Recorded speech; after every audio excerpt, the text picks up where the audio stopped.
माशाअल्लाह यह धुप है किड्डी हुण स्वादी भी लगदी है ते गर्मियां च यह धुप जिहड़ी है साड़ ते कोला कर देंदी है। वाह अल्लाह तेरियां नेमतां। अब्बा खर्चा तो दे तो नाले तेरे तो एक गल पूछनी है। पुछ पुत्र। कोई बंदा आंदा है भी फलाना आया लीडर ते मुल्क दे हालात हो जासन दे बेहतर ते कोई आंदा फलाना आया ते बेहतर हो जासन दे। ए तू दस भी मुल्क दे हालात किंज बेहतर होणगे? पुत्र आंदे ने खुद फरेबी के ख्वाबों में रहे हम वरना अपनी औकात में रहते तो कलंदर होते।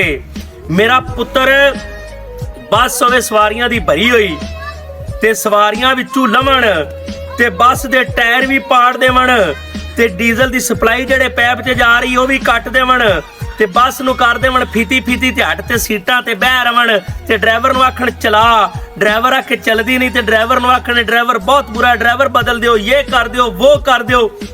पुत्र इकबाल साहब फरमाते ने डॉक्टर इकबाल साहब कि हर फर्द मिल्लत के मुकद्दर का सितारा है पर साडे मुल्क दे विच हर फर्द मिल्लत दा मुल्क ते भारा है। आई समझ यानी कि असी अपने आप नूं नहीं तब्दील करना असी आदे आप नूं सही नहीं करना असी दूसरिਆਂ ते दोष जिन्ने मर्जी बच्चा लीडर बदल लो जिन्नियां मर्जी हुकूमतां बदल लो हर फर्द आदे अंदर दे करप्ट इंसान नूं पहचाने। हर फर्द ये समझदा मैं ठीक हाँ मैं बेहतर हाँ मैं सही जा रही हाँ दूसरे कसूरवार ने दूसरे गुनाहगार ने वो दूसरिਆਂ ਨੂੰ समझदा है। ਜਿਹੜੀਆਂ ਕੌਮਾਂ ਤਰੱਕੀ ਕਰ ਗਈਆਂ ਜਿਹੜੇ ਮੁਆਸ਼ਰੇ ਤਰੱਕੀ ਕਰ ਗਏ ਜਿਹੜੇ ਮੁਲਕ ਤਰੱਕੀ ਕਰ ਗਏ ਉਹ ਇਸ ਬੁਨਿਆਦ ਤੇ ਤਰੱਕੀ ਕਰ ਗਏ ਕਿ ਸਭ ਤੋਂ ਪਹਿਲੇ ਆਪਣਾ ਇਹਤਸਾਬ ਕਰਦੇ ਨੇ ਆਦੇ ਆਪ ਨੂੰ ਤਬਦੀਲ ਕਰਦੇ ਨੇ। ਤਬਦੀਲੀ ਇਹ ਲਿਆਉਣੀ ਹੈ ਤਬਦੀਲੀ ਬਾਹਰ ਨਹੀਂ ਆਣੀ ਤਬਦੀਲੀ ਅੰਦਰ ਲਿਆਣੀ ਹੈ।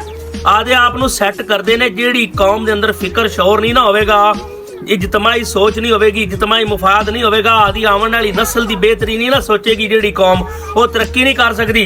अपनी कौम इजतमाही सोच नहीं रखती इजतमाही मुफाद की फिक्र नहीं रखती अपनी आवन वाली नस्ल के बारे च बेहतर नहीं सोच रही टैर पाड़ रही है कश्ती च सुराख कर रही है बट डोबन की ही कोशिश कर रही है। सारे रल के डोबते पे ने कोई लीडर ने तो भी डोबते पे ने।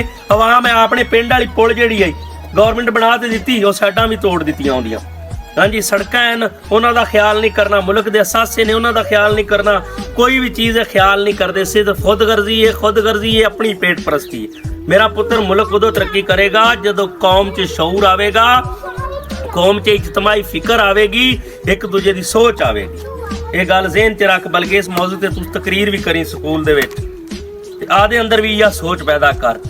कौमां तरक्की करदियां ने ਜਿਹੜੀਆਂ कौमां ਦੇ ਅੰਦਰ ਫਿਕਰ ਸੋਚ ਸ਼ਊਰ ਹੁੰਦਾ ਹੈ दर्द ਹੁੰਦਾ ਇੱਕ ਦੂਜੇ ਦਾ।